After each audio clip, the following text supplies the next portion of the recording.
Hey folks, I was originally hoping to do a quick 10-minute video on Plato's Republic, just talking about some of the parts of the dialogue that I thought were particularly important. But as I looked over my notes, as I looked over the text itself, I was struck again, and I feel like every time I pick up Plato, I'm struck by just how rich the text is, how complex the text is, and it left me thinking that I should do a little bit more. So, what I'm going to do is a quick narration of each of the slides that follow, roughly going through books 1 through 9 of the Republic. Book 9 of the Republic is basically just Plato complaining about the poets.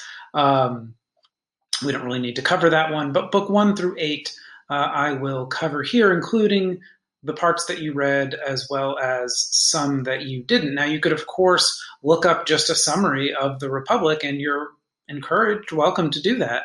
What I'm going to talk about here is more of my reactions, what I think is important from the text, what I take from it, which doesn't necessarily need to be what you guys take from it, but hopefully you'll see that sort of the things that seem important to me are grounded in my readings of the text, which is something we always want to strive for in this class. And so, on this first slide, just one thing I want to note, right? So, what is Plato's Republic? It's a conversation about justice between Socrates and a handful of old and young individuals on the walk up to town.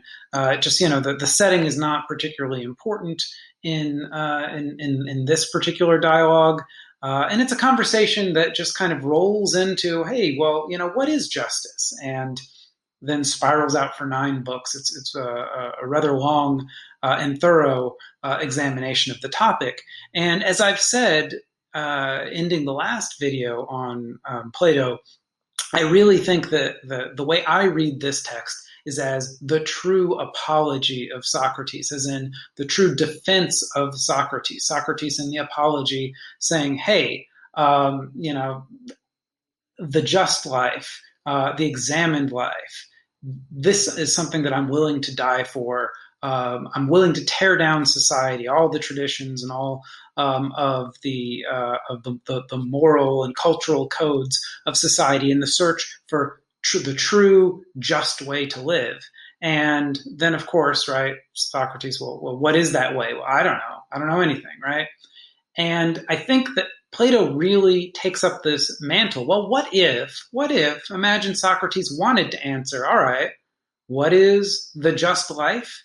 Here it is, right? And I think that's what spills out, particularly starting in book 3, probably one of the most straightforward constructions of an idea that we get out of Plato. Well, here is the just life, the just state, how they interact, and how we get there is what appears really in books 3 through 8.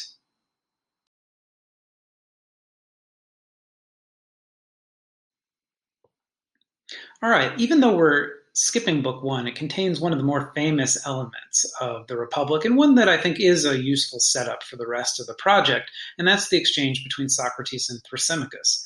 Thrasymachus proposes this idea, this answer to the question of what is justice. He says, well, justice is the interest of the stronger. And what does he mean by this? It's sort of this, relativist, realist power politics look at what ethics and justice is. Well, the people who have the power, who have the strength, who have the wealth, they make up the rules, right? They decide what the values, what the norms, what the laws are, and those laws serve their interests, and that's what they call justice. They call it justice. They make up the language, right? They call it justice in order to serve their own interests. It makes everybody conform to the ways of being that help them. And, that's all it is, right? So it looks like, what's good for the weak, Thrasymachus says, injustice, right? Stealing. If I could steal and get away with it, I would.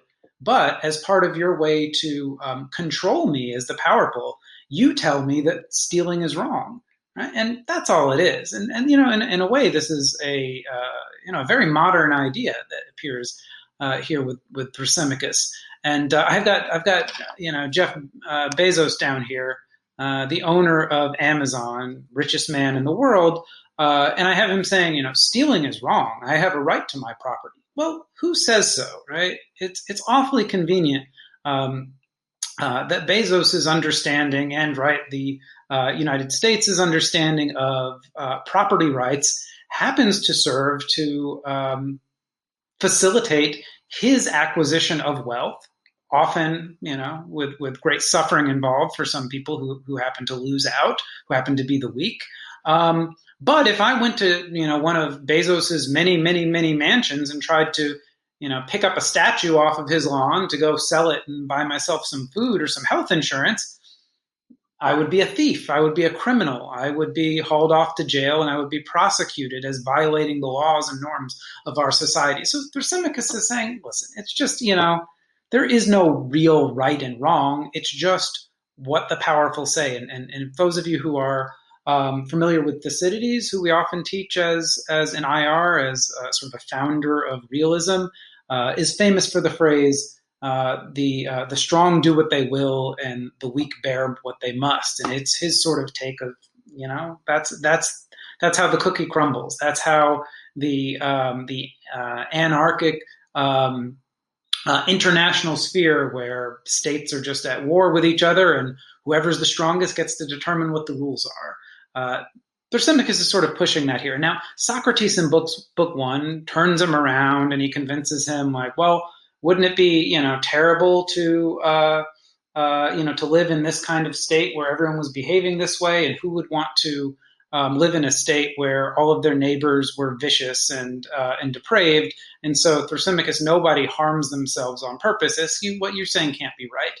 And Thrasymachus stalks off and is like, you're a jerk, Socrates. Like, and these dialogues often end with people stalking off, upset about how the exchange went with Socrates. And frankly, as we see in book two, Glaucon's like, Socrates, you made him look like an idiot, but you didn't really answer his challenge very well.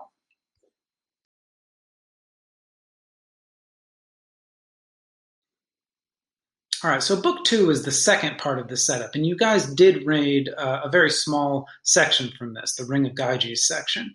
And this is where Glaucon kind of picks up the mantle from Thrasymachus, and he's sort of like, listen, that wasn't really a very good answer. And frankly, Socrates, what it sounds like you're saying is that people should be just. They should follow the rules and the norms of justice, because it works out for them. It's peaceful. I won't hurt you. You don't hurt me. If I follow all the rules, right, you'll think that I'm a good person, and you'll want to be my friend and do business with me, and you'll give me lots of respect, and it'll be a great life. I'll really live it up as long as I follow all the rules. And what I think is extraordinary, though he doesn't use the explicit modern language that Hobbes and Locke and Rousseau, but particularly Hobbes, who has this kind of social contract, this kind of, well, this is how we get out of the anarchic state of wars. We all make a deal, to put someone in charge, and that'll keep us all from killing each other, and we'll all live much better lives. We'll all see that this is a much better way of living than just some, war of all against all. Whoever's strongest can take the prize. Well, that's going to end up with a lot of dead people and a lot of looking over your shoulder. So right here, Glaucon is giving us, again, this very modern sort of liberal understanding. Well, is justice just sort of this agreement of like, all right, I'll leave you alone, you leave me alone, we'll both be happier. And Socrates, no, that's not what he wants to say.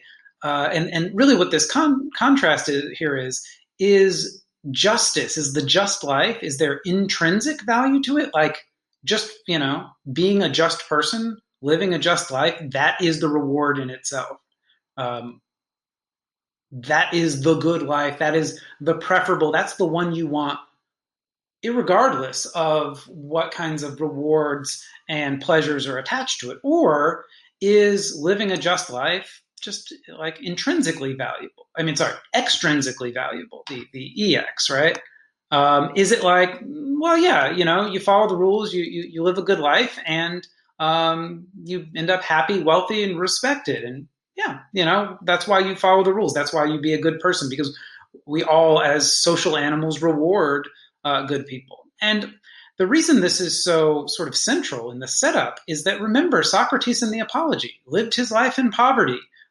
died killed by and despised by his fellow people, the people he was serving. He lived the good, just life and got no external, no extrinsic rewards from that life. And really, what Glaucon is saying to Socrates is like, are you sure that even if you were despised and hated and poor and in pain and misery, but you lived a just life, that would be better than living an unjust life with wealth and power and right? And so he gives them he takes up the Ring of Gyges, this legend of the ring that you put it on like in the Lord of the Rings down here, and it makes you invisible. And what this is supposed to show is that then you can do whatever you want. There are no consequences to your bad behavior. But Glaucon kind of picks it up and spices it up a little bit and says, well, what if we had two such people who were going to behave this way, and one person did everything bad and they were rewarded. They killed the king and took his wife and got rich through cheating and theft. And everyone's like, wow, this person, like, so noble, so great, right? They get all of the fame and the rewards and the riches. And then there's the other person who is very noble and ends up, oh, I didn't abuse my power, and ends up, poor with nothing, and everyone thinks they're a sucker and a loser. That person, the sucker, the loser, is the one who lived the good life, and the rich person who used their power to take what they wanted, they lived the bad life. They ended up worse off. And Glaucon's like, who would pick the second life over the first life? And again, that's Socrates' life. And it's also, right, it's also Job's life, right? I like to say that Socrates and the second character in the Ring of Gyges, they get Jobed, right? The one of the books of the Bible, of the Old Testament, that always stands out to me is this idea of God's going to show whether or not he's going to show the devil that Job really is faithful, really is pious, really is ethical in that religious sense, and so plagues and poverty and death and just tortures the heck out of Job. Job, who had been Job's living it up as the most pious, just, respected person. But, then like all the plagues get visited on him, and everyone thinks that Job must be some terrible person because all these terrible things are happening. So he's got no respect left in his community. And Job keeps the faith. Really? Like, this has, for me, always been like a book of the Bible that's kind of hard to swallow. And yet that is the setup for the rest of the Republic. The Socrates Job setup, where Glaucon's like, all right, put up or shut up, Socrates. Show me that it's more than simply the rewards you get from being ethical. Show me that truly, the unjust life is not worth living. That it's justice or bust, and you'll do anything, make any sacrifice, be it family or wealth or status in society, anything, in order to live the just life. Because that's the only life worth living. Just a quick additional note when you guys are reading these dialogues and when you use them in papers.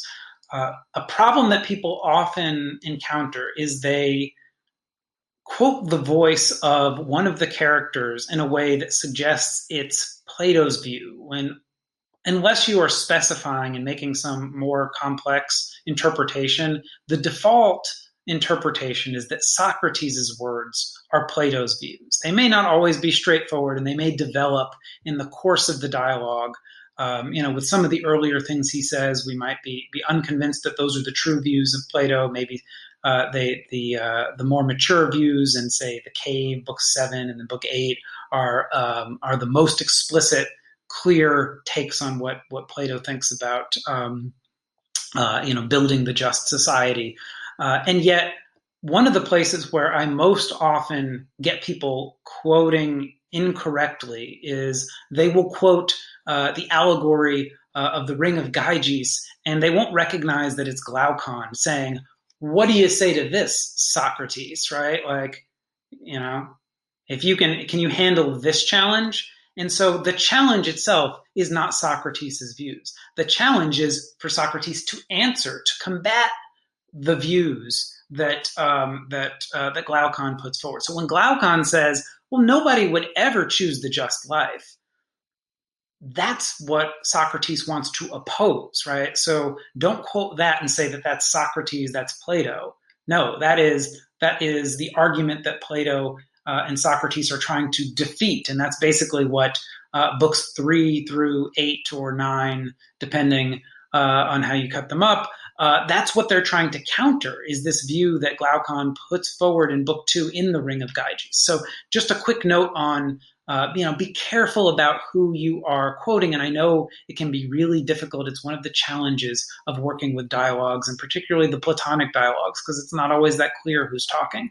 But make sure you know who is speaking, and if it doesn't seem right, if it doesn't seem to fit in with the overall argument of the book, then maybe be careful. You might be quoting Thrasymachus or Glaucon or Adeimantus.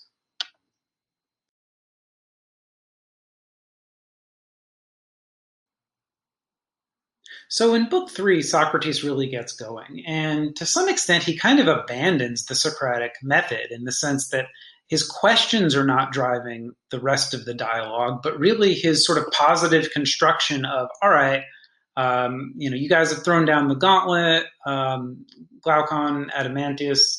I'm going to show you what justice looks like and how we get there. And that really begins in book 3. And we read the Myth of the Metals section of this, but just to clarify the setup a little bit more, Socrates starts pushing into this idea that's very common in the Greeks, the idea that experts should be put in charge of things. People who have expert knowledge of a subject should be the ones who are in charge of handling that subject and guiding everyone else on it. And this idea of horse training comes up. It also comes up in the Apology. It comes up a lot, right? Like the horse master. We actually, in a previous version of this class, had a student who ended up with the nickname Horse Master, because though he kept pointing to these horse examples in Plato's work. And the idea is, right? All right, well, I've got this horse. I want to train this horse to do whatever. Training horses was much more important back in this time. But I want, train the horse for battle or for work or whatever. What do I do? Take a poll of the people? Be like, hey, everyone, like, what do you think I should do? Should I put the bridle on or not? Should I use positive reinforcement and carrots or whips, or what does everyone think? How many hours a day should I train the horse? Like, do you just go ask a bunch of random people? No, you go to the expert horse trainer who spent his or her whole life training horses and has a record of excellence. And you either learn how to train your horse from that person, or you have that person train your horse, right? So why am I talking about all this horse training? Socrates leads into the rest of the discussion by saying, well, justice is like that. Who are the experts on justice? The philosophers. The philosophers are the experts on justice. So you need to have them organize society. You need to have them figure out where everyone goes, what everyone does, how everyone lives, all of the structures of society, because they're the experts. They're going to train up society the same way the horse master trains up the horse. And by the way, right, for those of you who don't recognize this, I always in my classes, have to include a picture of Putin shirtless riding this horse. I love Putin propaganda pictures. They are just out there, and this is my favorite, of course. So I have to, an excuse to use this in a slide, of course. So the lead into this noble lie, the myth of the metals, is this idea of, all right, well, how are we going to get people to accept a hierarchy where these philosophers tell them how they're supposed to live? They wield this unlimited power to structure people's society, to educate them, to shape who those people are and the society that they live in. You know what? And most people are going to be at the bottom, right? There are going to be these handful of philosophers, these super elites who know everything, and it's going to be very difficult for everybody else to understand their reasoning, because if everyone else could understand the reasoning, we wouldn't have a need for a handful of, super philosopher kings. So people are just going to have to accept the words of these philosophers as, okay, well, this is these are what the laws should be. These are what the taxes should be. These are what, all the rules should be. I have to be a farmer. I can't be go into the army. I can't run for political office. Okay, I guess I'll accept all that. And the myth they come up with, which we can talk about more in class, is this myth of the metals. The idea that well, what we'll do is we'll convince everybody that they either have gold or silver or brass or iron, one of the base metals, mixed into their soul, and that makes a certain place in the social hierarchy the one that is appropriate for them, right? I mean, honestly, right? This idea of like racial castes, it's built right into to the Republic. This idea of, oh, that's how we'll get people to follow the rules and not rebel and accept the guidance of their betters, and also to note how we'll get the betters to accept their responsibilities, because it ain't all roses for the guardian class, right? At the end of book 3, and we'll talk about this in the next slide, Socrates is like, oh yeah, by the way, those people who are the guardians who run all of society, they don't get to have any property, they don't get any wealth, they have to live in communal housing, they don't get to have families, they don't get to have any of the rewards of society, because that's how we keep them being philosophers, pure and abstract and focused on the good of society. We can't have them focused on their own good. How do we do that? We take away all the stuff that they might want to that might distract them, right? So, well, how do we get them to make these sacrifices for society? Well, maybe we'll myth of the metal them too, to get them doing their part. All right.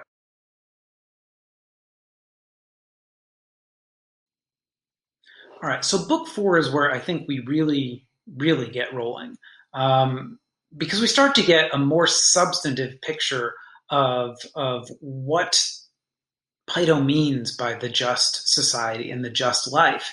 And it seems like what he means is a well-ordered soul, so a well-ordered person and your character, your dispositions, your virtues, and a well-ordered society. In both cases, all the parts doing what they're supposed to be doing, being in balance, playing their role. And I like to call it sort of, a stay in your lane approach to justice. The guardians do the guardian work, the auxiliaries, the military does the military work, the workers and the masses, they do their jobs, and to each his own. You do what's appropriate for you, and let the others do what's appropriate for them. And that's how society functions in balance. And of course, what is balance here is to have the most rational, enlightened, wise aspects either of ourselves or of society in charge. So when it comes to the social hierarchy, it's the guardians on top, right? The guardians being the philosopher kings, the auxiliaries, the military, the police in the middle. They are enforcing the will, the rules of the guardians, but they're not making the decisions. They're not the brains of the operation. They're the muscle of the operation. And then we've got the masses here, the workers, the craftsmen, and they're following along. They're doing their thing, and they're living happy lives, according to Plato. But they're not in charge. They don't get a say in how society should be run, in what the laws should be, and in what their role should be. Right? The guardians know that best. And again, the guardians are just a few people, a handful of people. The auxiliaries, a bit more, but the masses are at the bottom. Right? This is profoundly anti-democratic, and it's at the heart of what Plato thinks is the good society. So again, right off the bat here, as we really get into what Plato thinks justice is, and there are a lot of appealing elements, but it's hard to swallow as a whole, given our modern sort of commitments. And right down here, I have this clip here from Gladiator with Joaquin Phoenix talking to his dad, Marcus Aurelius, who was known as the philosopher king of his time, read all this philosophy and tried to rule as an enlightened king, and with mixed results. Certainly not Plato's idea of a philosopher king. And yet, I highlighted at this point. I could have put this maybe in the slide for book 8. But if you guys know the story of Gladiators, a few spoilers here, but Right? He is, I won't give you the details, but the philosopher king, the enlightened king who's going to do all these great things and has these great plans for how to reshape Rome to be a more just, a more equal, more democratic sort of polity to serve the people. He dies, and hey, kiddo takes over, and he's a big jerk, full of vice, all kinds of selfish ideas, doesn't have that philosophical virtue, doesn't love wisdom. He's greedy and loves power. And, spoiler alert to book 8. This is what Plato thinks happens, right? And, even the best of societies, how do you sustain that generation after generation? This is something that concerns Plato. This is something that concerns Machiavelli. This is something that concerns Rousseau. This is something that concerns Marx. All the people who want these revolutionary transformations of society, they have to grapple with these two problems. How do you get that transformation within the bounds of society? How do you get the revolution to work and set up the great society, the new, better way of living? And then how do you keep it? How do you keep it from degrading? And they all have various answers, but Plato would be the first to say, you know what, this is going to happen. But what else are you going to do, right? The good life, the just life, it's the only life that's worth living. And so, do your best, strive for it, and recognize that there's going to be a lot of failure.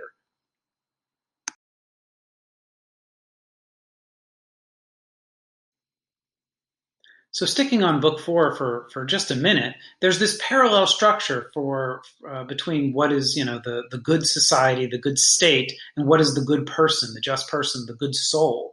And here we look at what a good person, what a person with a just and well-ordered soul looks like. And I had some formatting issues with these triangles, but reason here, right? Reason here dominates in the person, just like how the guardians direct the auxiliaries to control and guide the common people, the workers. In the good person, your reason, your rational faculty is able to harness your spirit or your will or your determination and use it to shape and control your desire and your appetite, to make you want and desire and enjoy the right kinds of things, as opposed to what Plato and the Greeks in general, right? They're very concerned with higher pleasures, and they wouldn't want you, just out there gluttonously enjoying food and sex and partying and all of that, watching reality TV and that kind of thing. They want you to develop your faculties and enjoy playing your role in society, being a good citizen, being a good parent, being a good worker, being a good auxiliary or guardian. They want you to enjoy most of all and to love and take satisfaction in your life out of filling the role that you can play best in the in the society, in the social order. And I think what's interesting about that is, again, for the guardians and for the auxiliaries, the people who have power, the people who could really mess up society if they became corrupted, no property, no family. Why? Because Plato recognizes that in human nature, having a bunch of stuff, a bunch of wealth, a big house, fancy car, a bunch of money, a big family, you start to care about those things. You start to desire and love those things more than you love, say, your job in society or being of service to your community. Would you make the ultimate sacrifice if you had to pick between, saving your kid and, saving society, right? There's some military issue and the enemy forces kidnap your kid and they say, hey, like, you have to have your army lay down their arms or we're going to kill your kid. And you're like, oh, well, I love my kid more. I'm willing to make that sacrifice. And that's, right. That's a dramatic example. But Plato is concerned. He thinks that this sort of rule by guardians, rule by philosopher kings is so tenuous that if they have their own property, they might say, should we make the tax laws so that I don't have to pay as much tax, so I can have a bigger house? Should we assign the roles, assign the medals that we give to children to decide whether or not they should be guardians or auxiliaries or carpenters or farmers? Should I make those decisions so that my kids get the roles of prestige, the roles that I think are best in society? Plato says, oh, man, you got to watch out for that. And as it goes on, right? So this idea here that wealth and poverty, right, for everyone, right? So there's this idea that the guardians are living in a type of very austere communism, but everybody, you don't want anyone to be rich, you don't want anyone to be poor, because if you've got people who are rich, they're thinking about my money, my money, my money. You people are after my money. I've got to keep this distance between us. The poor are like, I'm poor, I'm hungry, I need something to eat, I need, I need a house, I need to score some cash. Those people over there, I hate them, they have all the resources. Plato recognized that this was highly divisive to society. Aristotle develops this in a beautiful way. It's one of the best parts of Aristotle's Politics, is his recognition that that inequality is corrosive to collective rule, to the stability of society. Plato recognizes that as well. And so in his society, you can't allow there to be massive differences between the haves or the have-nots, because it's not going to knit them together. Frankly, this is an insight that when we think about Rousseau and Marx later on in the course, we often think of them as the great egalitarians, right? Marx and the great communist, and Rousseau sort of the proto-communist, who was very concerned with the accumulation of wealth. Well, actually, both of them were primarily concerned with what inequalities between citizens would do to the community. It was going to wreck the community. And those thinkers later on, those modern thinkers, were community-based thinkers, and so were the ancient Greeks. They thought, without a good community, you can't live a good individual life. So you got to keep the community together. You got to serve the community. You got to make sure that people don't put their own selfish interests ahead of their community. They have to have their desires shaped in such a way that, being patriotic, being a good citizen, being loyal, being doing their duty is the greatest pleasure that they can have in life. And this is especially true for the guardians. All right, folks, one more note here on this slide that I forgot to mention. I have that statement there. What is the well-ordered soul for a worker? Because remember, when we compare this to the previous slide, this idea that guardian, auxiliary, the masses, the workers, if you're in one of the majority of people, which we all are, right? We're all in that class. Almost everyone is always going to be in that class of common people. What does it mean to have your reason guide your spirit to rule your appetite? It's not going to mean you get to pick how society functions. Maybe it's going to mean if you're a craftsman, you get to decide how chairs are made, which, right, that's not to put down the idea of deciding how to farm, how to build, how to trade. You're going to apply your reason in that way. But when it comes to the big values of society, the things that structure your life, the institutions that structure society, the policies that decide what you can do, what you can't do, what you can say, what kinds of entertainment you can watch, how much wealth you can have, what kinds of professions you can go into, all of these things, it's not you. What it means to be reasonable and to harness your will and your spirit to control your appetite is need to follow the advice of my betters, right? Them guardians, they know better. And so even though, boy, I would really like to, be a poet, they say I can't be a poet and control myself, keep being a farmer because that's my role. That's what it means to exercise your reason. At least that's my interpretation. It's not all that clear from Plato's text because he's not an egalitarian. He believes in hierarchy, and he believes that it's only natural for the better to rule the few, and that the few, they should be happy with that. But what I think is so interesting is so much of the Republic ends up being about what is it like? What's the education like? How do we train up the future generation of guardians. Well, you and me, that ain't us. What's our life? What's our education going to be like? Are we going to get guardian education? No. Well, what's our education going to be like? Am I just going to be trained to be a farmer?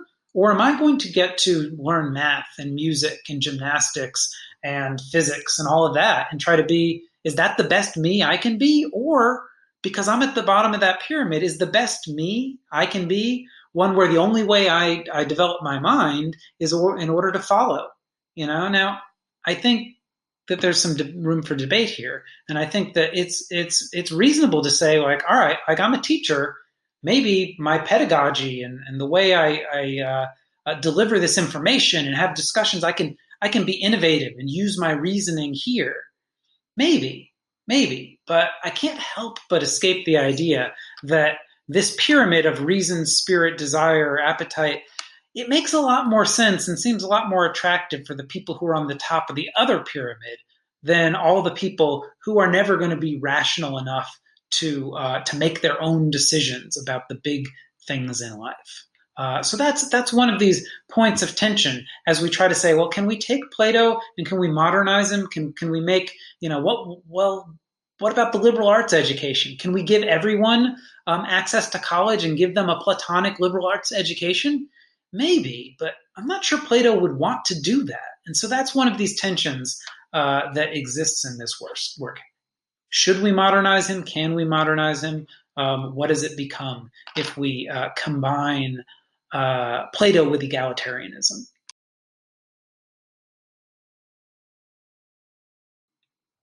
So we didn't read book five, and it's mostly because in book five, Plato takes his first crack at how what are the guardians going to be like? How are we going to train them? How are we going to educate them? I think it is really interesting and worth a read in a class that has more time.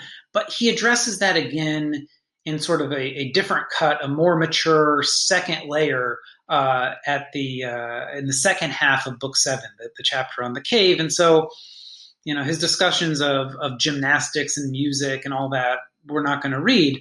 What I do want to note is there is a segment in book five that a lot of people point to in Plato. There's a lot of stuff in Plato that, as I've noted, is way ahead of his time.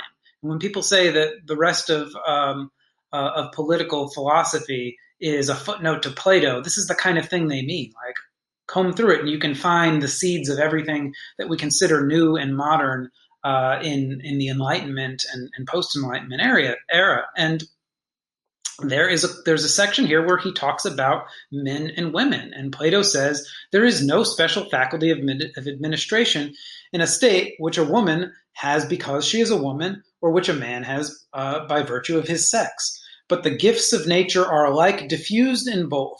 All the pursuits of men are pursuits of women also.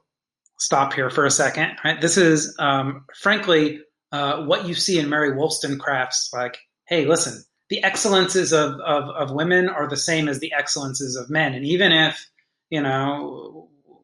women are not, don't have the same distribution of those excellences, this last line that's in Plato here, they're the same excellences. So you should give us the same education. You should give us the same opportunities to develop our skills and our capacities that you give to men. Otherwise, you're just making us vicious and useless. This is the argument, this sort of first wave feminist argument that comes out in Mary Wollstonecraft and is possibly a little disingenuous or tongue in cheek, but we see it, I think, very seriously in Plato. Now, right, this is embedded in a discussion where he says in all of them, all of these virtues, right, a woman is inferior to a man, but this is a sort of claim of distribution, right? It's the kind of claim we often hear with sports, like, listen, there are men may be on average better at certain sports than women, but just because I'm a man doesn't mean I'm more fit to play those sports than many women, right? I can't hit a baseball or a softball as well as tons of women. And this is the kind of claim that Plato is making here about everything. And we might say that's still pretty sexist on Plato's part, But think of it in context of what he's saying here. Not only the fact that how radical this would have been during his day, but also the fact that he is claiming this radical reorganization of society with these handful at the top of the pyramid of guardians in charge, and says, "Women, yeah, sure, they can be guardians, they can rule. We'll train them up. We'll see if there are some women who have that gold in their soul and that nature that is appropriate for being the philosopher queens of society, and we'll train them up and we'll put them in charge, and equal opportunity." There's something just really radical about that, and feminists of the 20th century, a lot of them looked back to Plato, who had some of these more sort of radical egalitarian elements embedded and mixed in with his love of hierarchy and censorship and all this other stuff that appears here that we may not be so in love with. Um, but he breaks with custom and tradition in some ways much more radically than, say, Aristotle does after him, because, of course, Aristotle wants to look at what exists in the world in order to figure out the true and the good and the best. Whereas Plato is maybe truer to his teacher Socrates, saying, let's cut it all down and then think about what the best way of organizing our society is. And that leads him to some radical conclusions like, women, they can do everything that men do, and they can fill every role that men fill. And so we didn't read this book, but this appears a little bit again, right, in book 7. But it's worth noting that this is an important element of Plato's thought that has important implications for how we think about sex and gender in modern terms.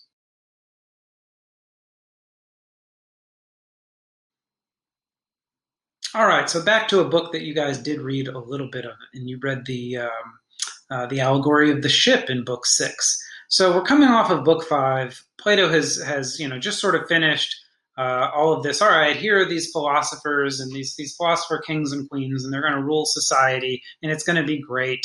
And Adeimantus, who's sort of with Glaucon the main interlocutor of Plato throughout the bulk of this dialogue, says, "Wait, Socrates, I'm confused, right? You've spent your whole career going around and saying that the philosophers are a bunch of frauds and they know nothing. And every time a philosopher stands up, you go have a conversation with them, make them look like an idiot.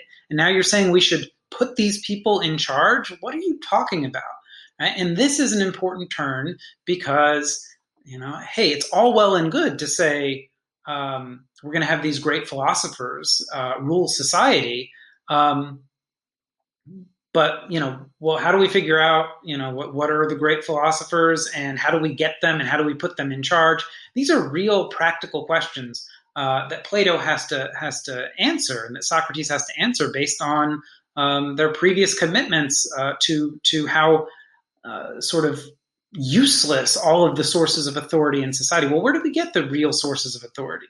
And what we get here in this ship analogy is this idea that in a degenerate state, like a democracy, which is one of the more degenerate states, versions of society, the masses or the people who are in power, if it's not a democracy like an oligarchy or ruled by the wealthy, they celebrate false philosophers and politicians and poets that do what Thrasymachus said everyone does forever. And they say, well, what is just, what is good are the things that serve me and my interests. And right, that's what happens in the ship analogy. It's not called the ship of state, but I often like to say, it's no accident that we talk about as a ship of state. And there are a lot of great quotes in this very, very, very short piece. But I like this one here. "The ruler who is good for anything ought not to beg his subjects to be ruled by him." This idea, right? And that's democracy. Hey, make me your leader, I'll do great. That's what happens on the ship, right? They toss over the old captain. Who should be the new captain? The person who says, "Hey, folks, listen, I got some tough, news for you. We are weeks away from shore. We're going to have to cut down on our rations. You're going to have to pull double shifts, less sleep, less food. We're going to have to conserve. It's going to be some really, really hard, terrible days. But if we follow these rules, we'll get through it and everything will be fine. Or the person next to him who's like, nah, that dude's a jerk. Listen to me. It's party time. We are just, it's, the land is just a day or two away. Let's break open the kegs. Let's have a big meal. It's going to be great. Who gets put in charge? That idiot who doesn't know anything about navigation, but tells the people what they want to hear. Right. And so I like this Titanic. I came across this Titanic image. It's, what would the Titanic would look like in contemporary times, and everyone's got their cell phones out, right? They're putting it on their Instagram or whatever. And I think that actually syncs up in Plato's critique of democracy, that the ship is such a powerful critique in his eyes of democracy, because look at all these idiots who, are serving their base desires. Ooh, I want clicks. I want likes. I want, to be popular. I want all of these appetites and desires to be immediately satisfied, instead of doing the responsible thing, playing my role, organizing a rescue, getting the boats out, saving my fellow citizens. But right, it's an extreme here. But this idea of a contemporary example of people serving their immediate self-interest, their desires, their wants, their addictions, instead of letting their reason guide their actions. This is why for Plato, you can't let people pick their rulers. That's exactly the wrong way to go about things.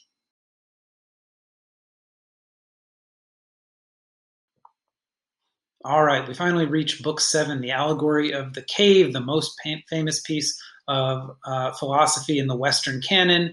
And what's going on here? Why is this sort of the crux of the book and of Plato's philosophy? Well, we just got finished with Adeimantus questioning Socrates. Hey, in our society as it's set up, all of the philosophers, all the people who say they know anything, you've shown them to be a bunch of idiots who don't know anything, and discredited them.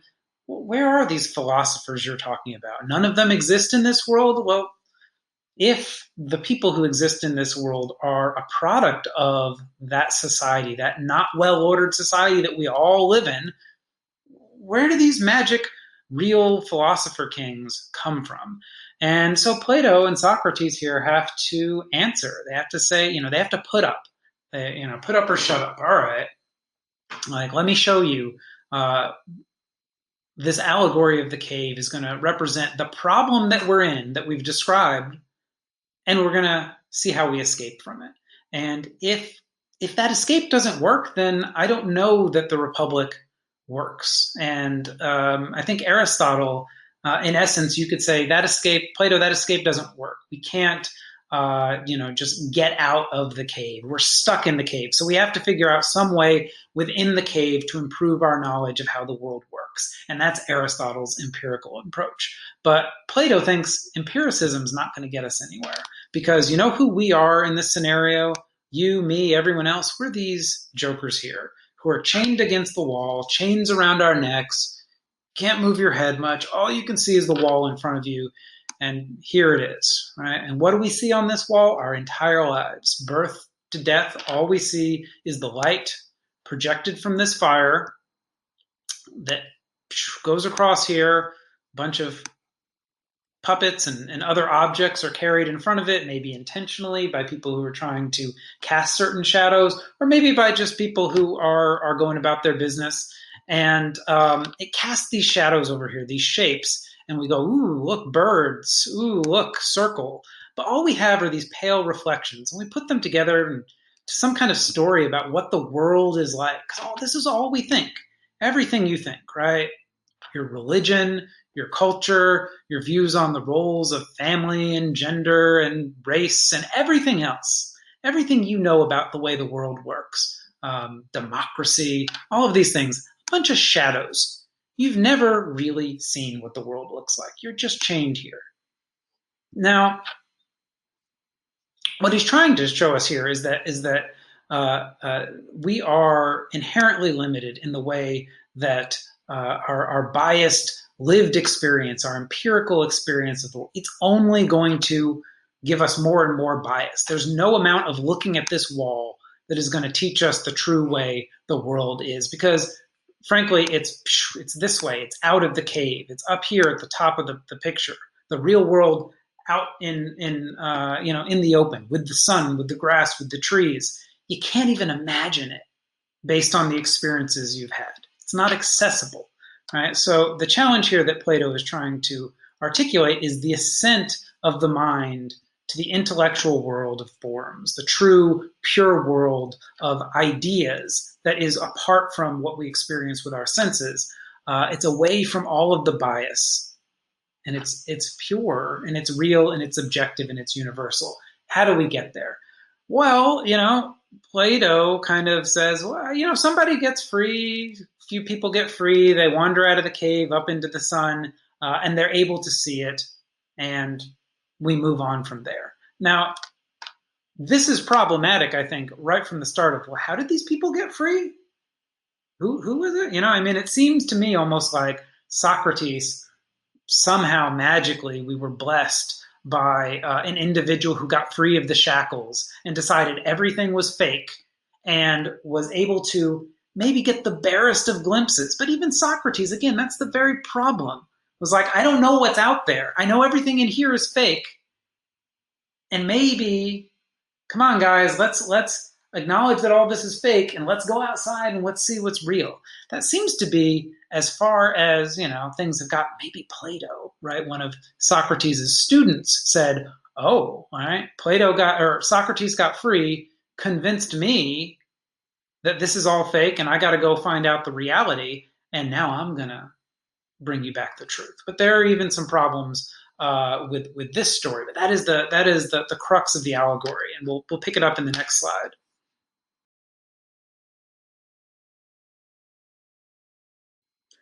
All right, picking things back up with the cave in this ugly slide. We have the basic setup here with people chained. Somebody gets out again. Somehow people escape. This is always one of those puzzles of if we are trapped by our material experience of the world, how does some special lucky person or few, how do they escape what binds the rest of us? The chains around their necks just fall off. It's a bit of a puzzle. Now here we move on to some important details that I think that appear in the allegory. Now you get outside. Most people are going to get outside. Imagine leaving a dark room. You go out and stare at the brightest sun you can imagine. Maybe you've been inside your whole life, but just imagine for hours. You wake up after a good night's sleep. It's the middle of the night. Someone shines a big mag light right in your eyes. Turn it off. Turn it off. Mom, turn off the light. Give me 5 more minutes of sleep. It's so painful. It's so disorienting. What kind of truth is that? You don't see anything. All you see is that everything hurts and everything's disorienting. What are you going to do? You're going to run back inside, right? So this is the first challenge of, well, hey, Plato, Socrates, when somebody leaves this cave, why aren't they just going to be like, nope, I don't want any of that. Give me my shadows back.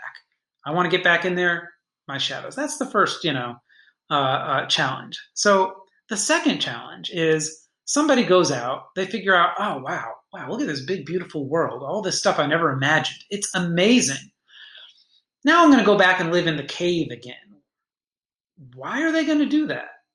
Moreover, if they go back and live in the cave, somebody comes out and tells you, hey, guess what? Everything that you guys know is wrong and false and stupid. There's this whole other world out there, and it's completely different. And all that stuff you believe about religion and family, tradition, it's all a bunch of garbage, actually, right? Huh? You guys want to listen to me? Hey, should I be your king? Right? No, right? That's not how it's going to work. Everyone who's still chained inside, those people who are still looking at the wall are like, either, shut up and go away, you're a lunatic, or you're dangerous. Well, these ideas are crazy. You're teaching kids this? You're teaching kids that all of our the things that are over here on our wall, that, our wall that is the world, that those are all crazy and false and stupid and not real. Off with your head. This is what happened to Socrates. So how do we get out of that problem? How do we make a philosopher who goes out, learns this great truth that is beyond what anyone in the cave, any of the normal people in society can understand? How do we get them to go back inside, bear the slings and arrows, and then somehow win over and reshape society? Now, looking back, we have the myth of the metals. We might have this hint here that, you're going to have to get in, and you're not going to win over the people with the truth about what's going on out there. You're going to have to lie your butt off and convince them using discussions like things that they'll understand based on their own understandings of the shadows. Shadow A and shadow B, look, it means that you should put me in charge. That the great philosopher, and frankly, Rousseau picks up on this again. Machiavelli, he has a different solution. He says, come in, and the prince is going to use terror and force in order to make the people change their minds and change their rules. But Marx, the people, the vanguard of the proletariat, are going to have a revolution, and they're going to have to overthrow all the capitalists and their political stooges and kill them all in war. Right? These are, and then they're going to have to force everyone to sort of be re-educated in the new sort of social norms, the new values, the new beliefs. All of these philosophers who want to change the world, but who think that who we are is shaped by the world. That's why it's so important to change the world, because who you are is shaped by the world and the community you live in. So it's got to be a good community. It's got to be a good state. It's got to be a good world. It's a chicken and egg problem, right? How do we get out of it? So, Plato gives us some ideas here. He says, all right. So what we need to do is somehow, I don't know how we skip to this point, but we have to educate a class of rulers that is capable of seeing the light, seeing the truth. They're rational. They're not blinded by all the bias of society. And number two, they're able to see that their role in the order, right? What is justice? It's doing your part in society, filling your role. That their role is as the guardians, the leaders, the servants of the community, of the society. And that's the only way they can live a good life, right? Any other life is bad, worse than death. Remember Socrates? He could have run off with Crito and gone and lived in exile, but that would have been abandoning his people in their cave. No, right? Better to die than to not play your role, not live your place in the order of society. Right? So we have to educate people, not people. We have to educate the elite, the guardians, to both see the truth, see the rational sort of take on society, and see their role, their commitment to guiding and nurturing society. So how are we going to do that? Well, a few things, right? There's too much to talk about here, but first we're going to pick the people who have a natural love of knowledge. And you think about, hey kids, hey kindergartners, you can go watch Barney on TV, you can go play in the sand, you can go eat a bunch of junk food, or you can learn about, math and triangles, and how a equilateral triangle has the same length sides and the same angles. Isn't that great, kids? Who wants to learn more, right? And like 19 out of 20 kids go over and start eating pizza and playing in the sandbox, and this one kid's like, triangles, math, tell me more. And you're like, all right, off to guardian school with you. Everyone else, off to regular person school. You're all a bunch of brass and iron people. We got either a gold or a silver right here. Let's train them up. Let's not expose them to society. Let's not expose them to knowledge about history or politics or all of the ways that society works already. Instead, let's start them off with math, the most abstract of all studies. We'll train their minds to understand a triangle, to understand the quadratic equation, to understand how things fit together perfectly in a way that they never do. In terms of straight lines, you're never going to see a real square actually out in society. There's no rock that's square shaped or circle shaped. They're all just, we map on these representations of perfect, pure forms of the circle, the square, the relationship of matter and movement and all of these things. So we learn math, and then we apply it abstractly in our minds, physics, and then maybe to astronomy, where we're applying that physics to actual observations of the real world, but not like, the military and politics and family life. No, to the stars moving through the heavens, the most disconnected thing from our everyday lives that we can think of. And we do some music and how, musical notes and sounds. There's a mathematical beauty to that. What we do all of this stuff before we start learning about politics and the military and society and law and policy and all of this stuff. In essence, this is like a liberal arts education slightly tweaked and on steroids, right? Where teaching, what we're doing in education is we're teaching your mind to work.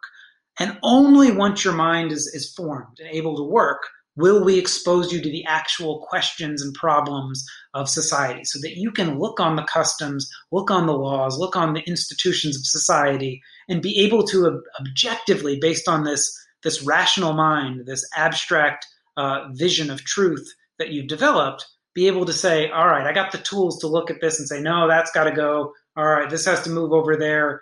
What kinds of laws, what kinds of policies, what would we have to reshape with the institutions? And frankly, right, you're middle-aged in Plato's scheme before you get to do anything engaging with society. So one important part, right, with your liberal arts education, you're here at McDaniel, liberal arts education, this is the justification for it in a more modest version, that we are teaching your minds to work. It's not so much the specific knowledge that you get, right? This is not trade school. We are trying to teach you how to think about a problem, including how to think about philosophy and theory. We're training up your minds. It's why we made you do calculus. And maybe you didn't do calculus, maybe you did trig, or maybe you did whatever. It's the reason we made you do that, even though your profession probably won't require you to. But once your mind figures out how to work, how to think critically, how to investigate and find out knowledge, how to express yourself to others through speech, through writing, then fill in the content. Go figure out what you want to, and if you want to change your occupation when you're 40, when you're 50, go do something new, you've got the mind developed to go do that, right? That's the idea of the liberal arts education. Goes all the way back to Socrates and Plato. All right, so finally, the danger of the failed philosophers is a part of Book 7 that I think is super important. One of the reasons that Plato is so cautious here, that Socrates is so cautious here, is what if you give the people the tools, the rhetoric, the ability to exert power through their minds, right? And again, they're going to have to do this, myth of the metals, to convince people how they should live, who they should give power to, what rules they should follow.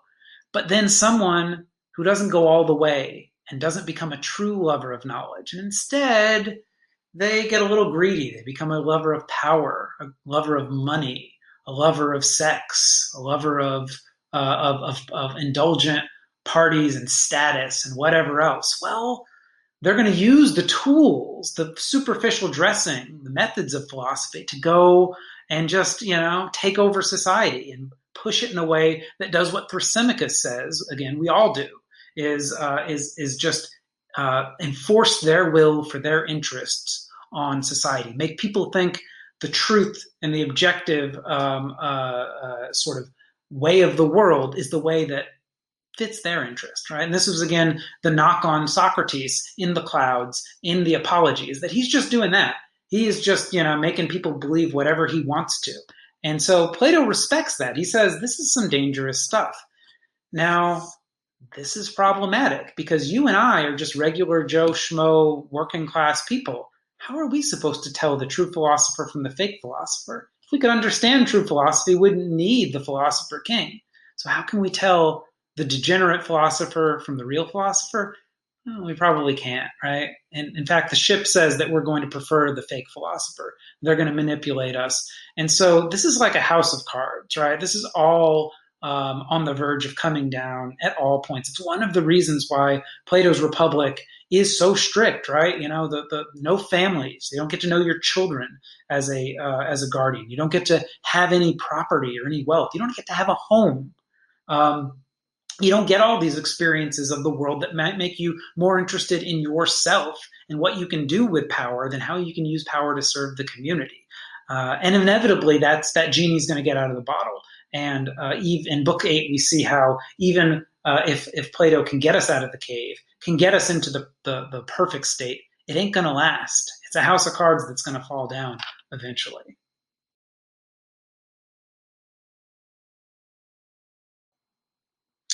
All right, folks, we're on the last slide. Book 8. Again, forget about Book 9. It's not particularly interesting, but Book 8 gets us into the real politics and gets us into a discussion of democracy that I think is quite interesting.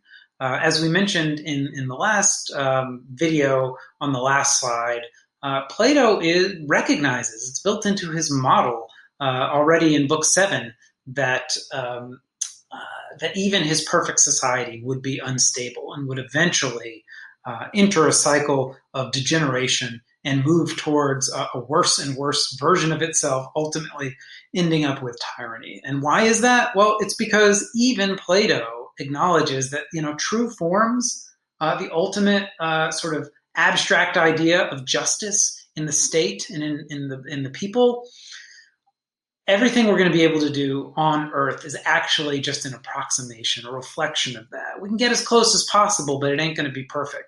And eventually, desire, appetite, our wants, our base human nature is going to get an opening and pollute or corrupt or take over our sort of rational inclinations that we have cultivated.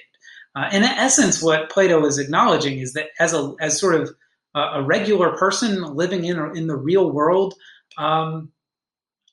the status of rationality, of reason ruling, of being well ordered, is not easy to get. It's in fact not a very natural, common state to be in, and the body almost wants to rebel. Human nature wants to reassert sort of the base appetites as the thing that drives us, as just regular animals. That is a part of our nature. And so, what happens with these cycles of degeneration? Well, so first off, Aristotle's always talking about aristocracy, but Plato says, if you want to call my perfect state, my just state something, well, we'll call it aristocracy. Ruled by the wise, ruled by the lovers of knowledge. Ruled by the philosopher kings. Well, what happens to that rule? Plato says eventually, one of those philosophers, they get some desires, they get some wants, and maybe here's how it happens.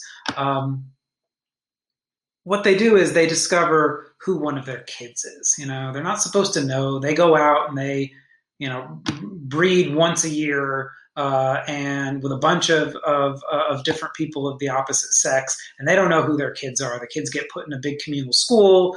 The golds get gold. The silvers get silver. But they never know. But maybe there's some slip up in administration. And you say, "Oh man, Jimmy is my kid." And you say, Jimmy should make the cut for philosopher school. I think Jimmy is a special kid, right? Because we have this inclination towards what is ours. This desire to live on in our kids. Now, why do we have that desire? I guess it's just natural, right? We have to fight our natural desires in Plato's universe here. And then Jimmy becomes, either an auxiliary or maybe he climbs up all the way, becomes a guardian. But he wasn't a true lover of knowledge. He just happened to be, Guardian X's kid. And so Jimmy becomes a guardian. And then Jimmy says, I like being a guardian because everyone thinks I'm great.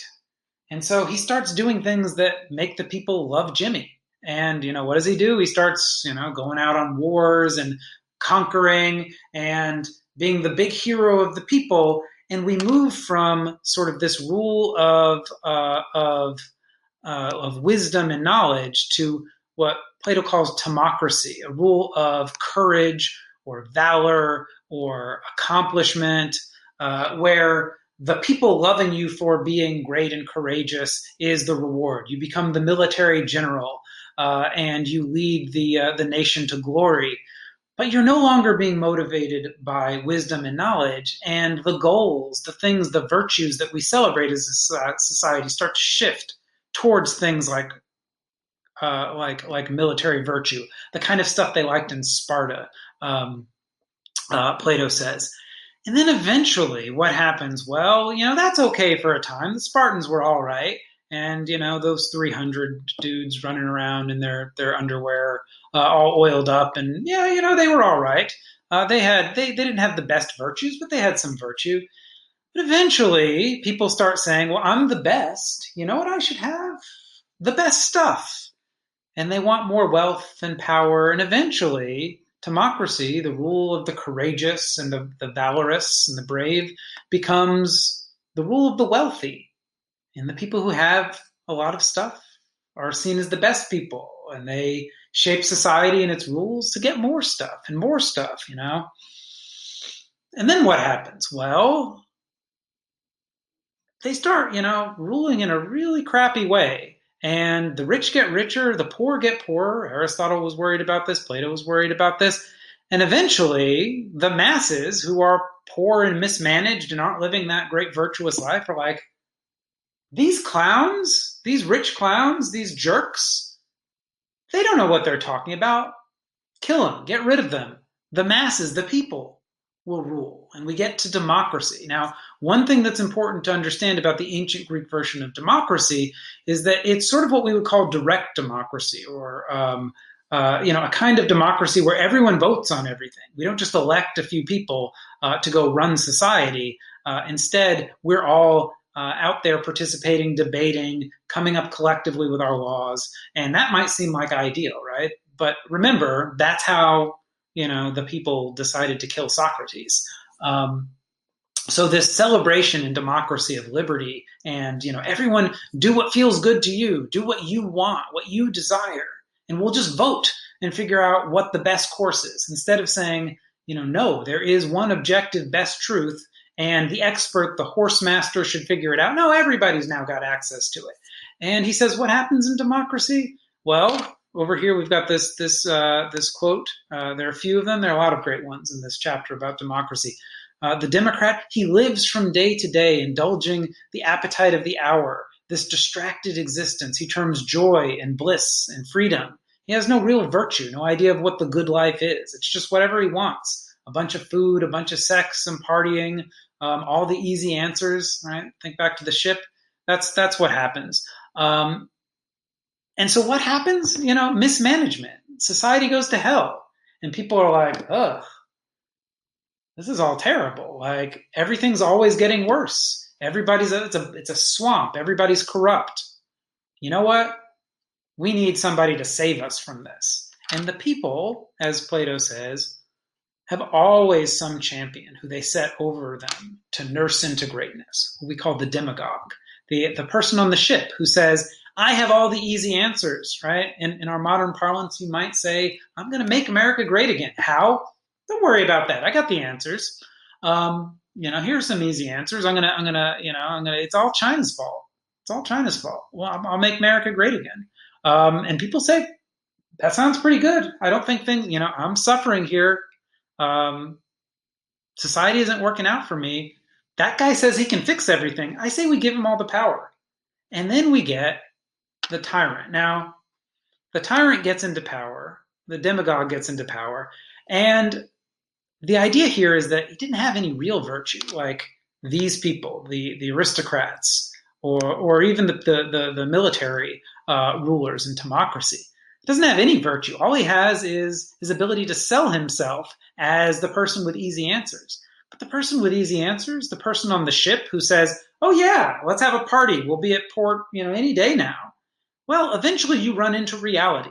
And people are like, we never got to port. We're hungry. Oh, here's some more answers. And people are like, oh, okay, but now we're getting even hungrier and there's still no sign of land. And, the mast got broken in that storm. Hey, captain, do you really know what you're talking about?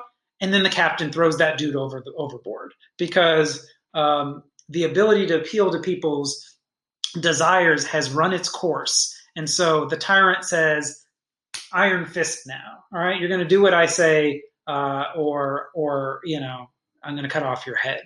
And this is where it's a little bit too, I don't know, right? One, two, three, this cycle of degeneration. But this idea that the seeds of the destruction, of the degeneration of each form of society are contained in the one that exists right now. And in each case, it's about people letting their desires and their appetites overcome their reason and shift their idea of the good life and what is valuable, what is virtuous, what is good.